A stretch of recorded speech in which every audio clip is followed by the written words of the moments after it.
What up, y'all? It's the Real Ball Watcher. Grab your binoculars, and I'm back with another video to Bryce Young jersey on.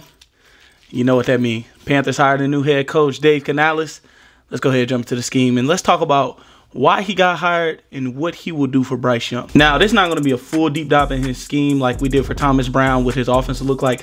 This is more about why he fixes quarterbacks, or why he fixed Baker, and how that will help Bryce Young, and why he got hired. When you talk about the Panthers, you know that they were a less wanted job to most of the teams out there because of their owner and because they already have a quarterback. Some guys want to get their own quarterback. So you got to get a guy that wants Bryce Young, and you got to get a guy that has a plan to fix whatever's wrong with the offense. So let's talk about what he did in Tampa. When you look at Baker Mayfield and his career, the biggest weakness in Baker Mayfield's game was him under pressure. Him under pressure and him against the blitz. Let's look at his under pressure stats. 2018 to 2023. 2023 is when he got Dave Canales.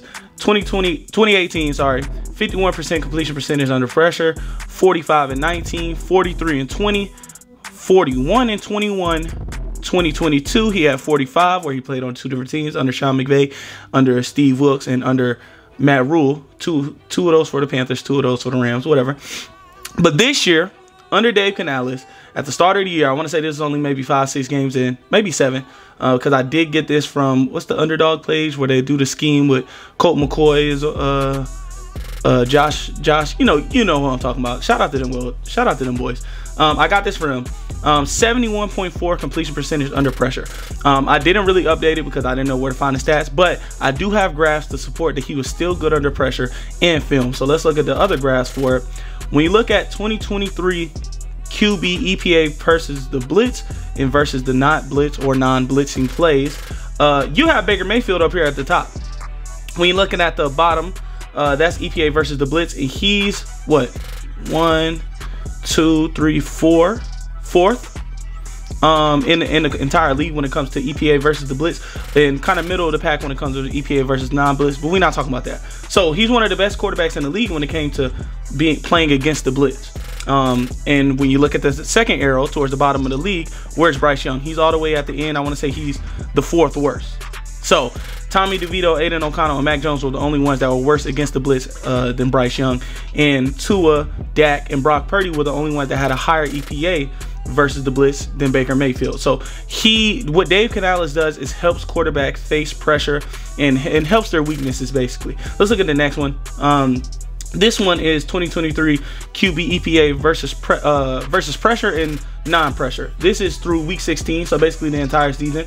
Once again, look at the top of the chart, or look at to the right of the chart. First arrow, Baker Mayfield is toward the top. He's in great company. He's up there at EPA with Brock Purdy, Dak Prescott, Josh Allen, Kirk Cousins, Jalen Hurts, Jordan Love, Matthew Stafford, Patrick Mahomes. Really, really good quarterbacks. He's towards the top of the league when it comes to his EPA under pressure, which is that bottom axis if you want to look. Towards the top of the league. Where's Bryce Young? Let's look at that second arrow. He's at the bottom of the league. Now, he is better than quite a few quarterbacks in comparison to the last graph, but he's around there with Tyson Bagent, Desmond Ridder, CJ Stroud, who I told y'all, well, I didn't tell y'all pre-draft because I didn't have a YouTube yet. If you follow me pre-draft and you follow what I've done before that, I told y'all that he struggles under pressure, but he's up there with CJ Stroud, Zach Wilson, Aiden O'Connell, Bailey Zappi, Desmond Ridder, Tyson Bagent. So Baker, who we've seen before with his completion percentage, also struggled under pressure, has turned into one of the best quarterbacks under pressure and the best quarterbacks versus the blitz. So let's jump into the film and let's see why that is. Now, I know I ain't done one of these videos when it comes to coaching in a while. I've been doing prospect evals, but if you see me looking to the right or you see me looking down, it's because I'm looking at the video I'm trying to display to y'all. First play, let's draw it up. It's going to be RPO versus the Detroit Lions whenever they played them in the playoffs last. Only reason I'm showing this, and it's not necessarily a blitz, but it's to show, actually it is a blitz, it's a corner coming off the edge, but it's to show that RPOs are strength of Bryce Young, and Dave Canales can be of use of RPOs in his offense. What we're going to have is a stack to the left side. We're going to have two receivers stacked on top of each other. They're in pistol. What they do is motion Chris Godwin over to identify that it is man coverage. That's the thing about Dave Canales. What he does is he uses motion. He's not using it for his play design most of the time. Look, kind of like how Mike McDaniel and the 49ers guys like that use it. He's using a motion to ID the defense for the quarterback so they know what coverage it is. When the quarterback knows what cover it is, they know where the weaknesses are. They know where to go in the route concept. So he motions over Chris Godwin on the right side to show that it is man coverage. And we're going to have a fold block from the offensive line. I'm pointing that out because the blocking teams for the Panthers were terrible. So we're going to have a fold block. And then on the backside, we're going to have like a little bubble with a slant on top of it. Now, what happens is that safety bites down on the bubble. In the outside corner, who doesn't have leverage on the wide receiver since he's going on the inside route on a slant, he is going to carry the wide receiver. But since he doesn't have that leverage, Baker immediately fires it into him. Big pickup. Let's let the play run. You know, we got Chris Godwin motioning over. Gonna run that full block. Oh, fake the RPO, hit him right in stride. Now, if this play, basically this play is RPO, so he can hand it off if nothing's there. But let's say the safety didn't bite down and the corner carried him over top, or carried the first wide receiver over top. He's just gonna hit that bubble for an easy completion since that nickel blitz off the edge. That's kind of how RPO works. And if neither is open, he's just gonna hand the ball off. Simple as that. So let's get into the next play. Now we get into the next play. We're gonna have a full house basically. Brian Flores special double A gaps filled up. Every gap is basically filled. Gonna have, let's count it out, 1, 2, 3, 4, 5, 6 guys at the line of scrimmage.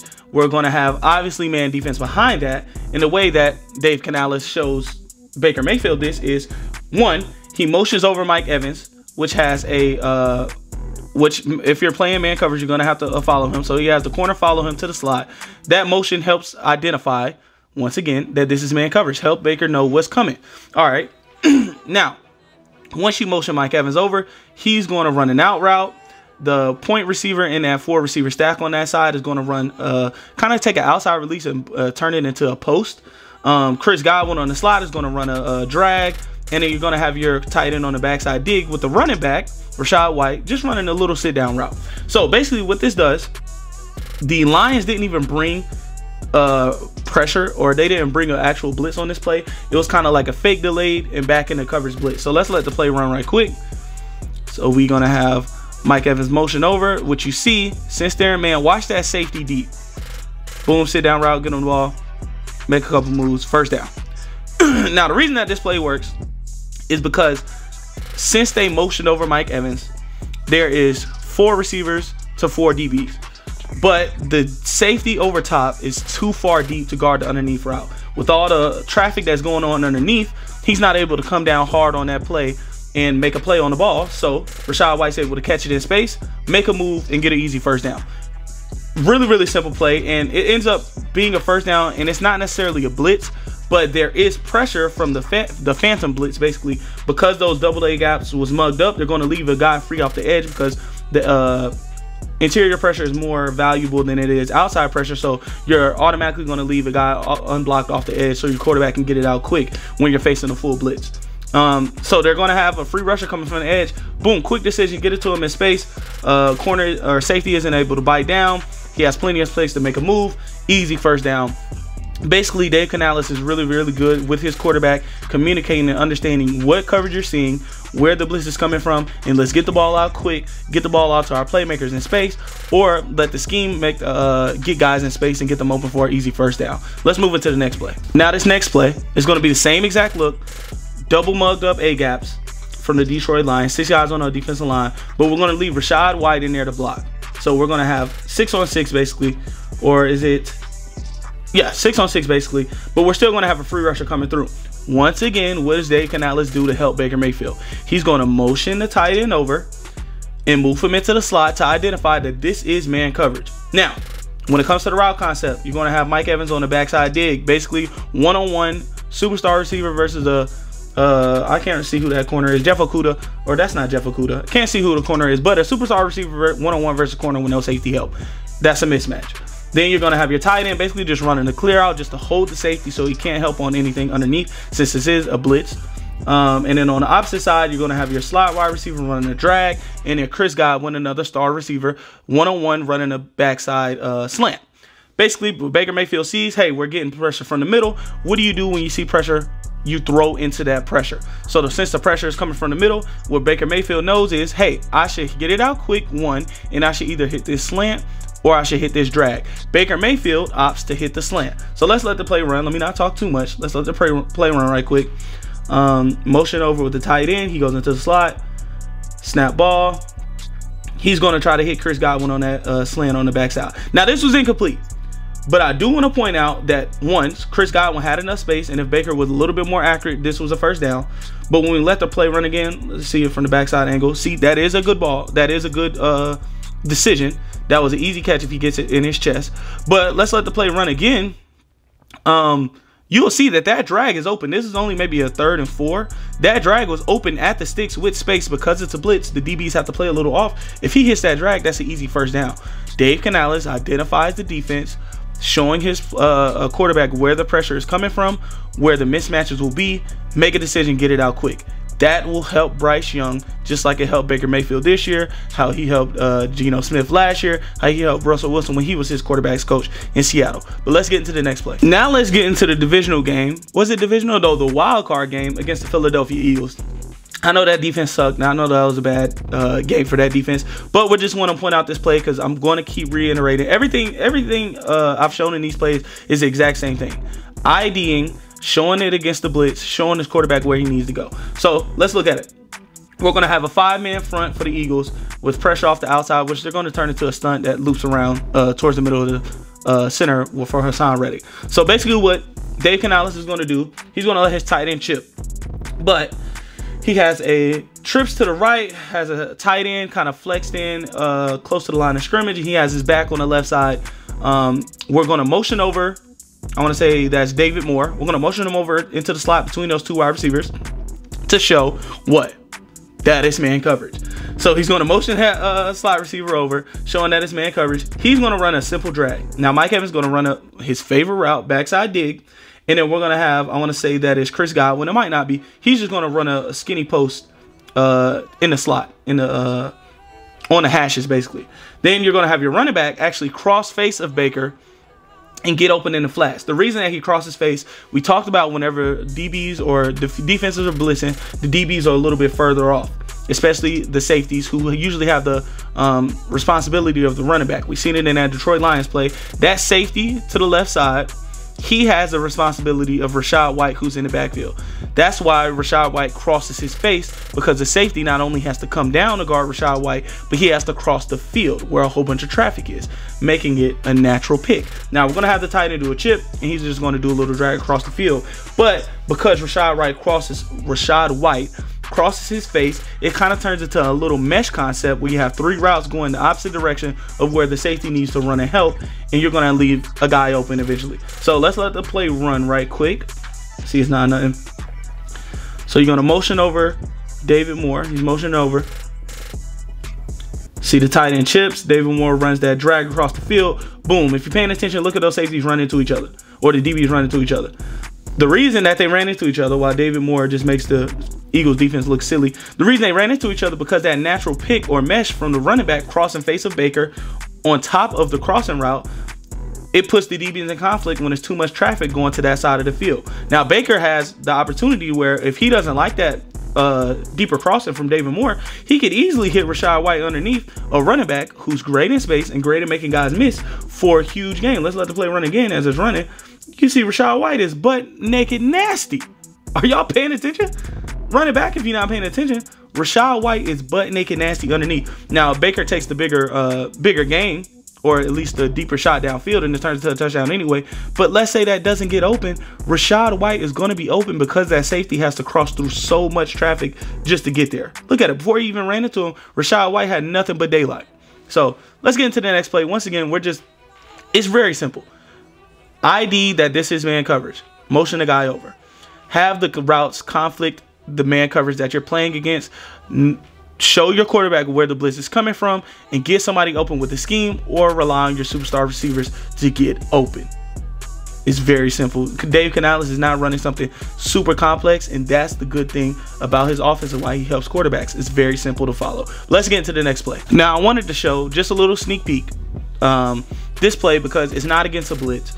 It's basically just regular man coverage, which the Panthers also struggle with because guys were not getting separation. I just wanted to show that, one, like the first play where he's running an RPO that plays the Bryce Young strength, he also likes to target over the middle, which will also cater to Bryce Young's strengths, which he's really good over the middle. So let's look at this play. He's going to motion Chris Godwin over to show that this man covers. But once he gets over there, he's just basically going to run the drag.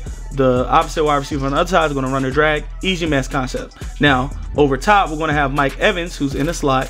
He's going to run a dig. And then you're going to have your, I want to say that's Cade Otton, your tight end. It might not be, but whoever that is on the outside, they're going to run a backside dig. And then you're going to sneak that quarterback or running back across Baker's face once again into the flat. Because as you can see, they're playing man coverage. And the defender that is responsible for the running back is once again deep. So you're just going to cross his face, give him a little bit of daylight to run once he catches the ball. Now, the reason that this is good, if it's man coverage, the mesh should be open. If it's not man coverage, one of these backside digs should be open. So regardless, this would work against the zone, or once again, Rachaad White might be able just for a little check down. But basically, let's let this play run so y'all can see what I'm talking about. I know the Packers defense wasn't good and their defensive coaching wasn't good, but this is just to show what he plays to the strength of his quarterbacks, especially for shorter quarterbacks. So we got Chris Godwin already motioned over, snapped the ball. Boom, Mike Evans beats his man easy since his man covers. Look how much separation he got.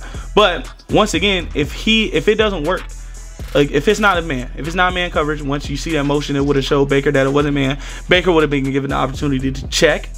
Or he could have stayed in the play, and I think it still would have worked because that backside dig would have came into a hole between the zones that you would have hit an easy hole shot. Or Mike Evans' dig would have came into a hole in the zone, and you'd have been able to hit a hole shot there. And if neither of those came open, you can always dump it down to Rachaad White and get an easy completion and maybe a couple of yards or more if he can make a man miss. It's just simply playing to your quarterback's strength, IDing the defense so the quarterback knows what coverage it is, and also having solutions whether the coverage that your quarterback thinks it is wrong or not. Very, very simple stuff, and that's why he's really good with quarterbacks. But let's get into the last play. This one, I don't have nothing, no drawings to show it up. I'm just going to let it play. He's going to motion Rachaad White into the backfield. Baker sees that first off, this is a 5-man front, and then the linebacker, Alexander Zaloni, is stepping up, and also the safety blitzes from the middle. Guess what? Let's just run a quick little screen. Let's go ahead, flip it to Rachaad White. He has blockers in front of him. Easy touchdown. This is just to show that you can run screens other than bubble screens against pressure, and especially against double A gap pressure where you're going to get a screen to the perimeter, but you don't have to worry about him, the wide receiver, making a guy miss or not having enough blocking out there, because you could just run a little flip screen to your running back and have 3 offensive linemen in front of him after they're doing the slingshot method to throw their man forward, with nothing but daylight in front of them and their running back to create an easy touchdown. That was the thing about Panthers fans early in the year. They hated Frank Reich consistently throwing those bubble screens against when we played the Vikings and we played Brian Flores and his defense. Bubble screen, bubble screen, bubble screen to guys that aren't really good after the catch. Guys like Adam Thielen, guys like Terrence Marshall Jr., and you're relying on wide receivers to block when you could do something like this. Just simply flipping it to your running back, having 3 guys in front of him, easy space. Easy touchdown, basically. Just make your quarterback's life easier. Now, if you feel like I ran through this video, my apologies. This news just dropped literally as I was working on my video for Xavier Leggett, which will be dropping tomorrow. It's still going to drop. So now I have to do 2 videos in the same day. So if you see this, like, comment, and subscribe, because I have to do double the work on top of my schoolwork. As you can see, I'm back in my crib, back in my apartment. I'm back at school. I took a long winter break. I wanted to stay back home for a little bit, so I was there for the past month or so. But I'm back now. I have way more work to do, and I'm still pumping this out for y'all. So please like, comment, subscribe. I'm going to do a full deep dive into his film after the draft process is over, when stuff starts to die down. So keep up with the channel. Keep up with our videos. It's the Real Ball Watcher. Appreciate y'all for tuning in. Put your binoculars up. I'll see y'all tomorrow. Peace.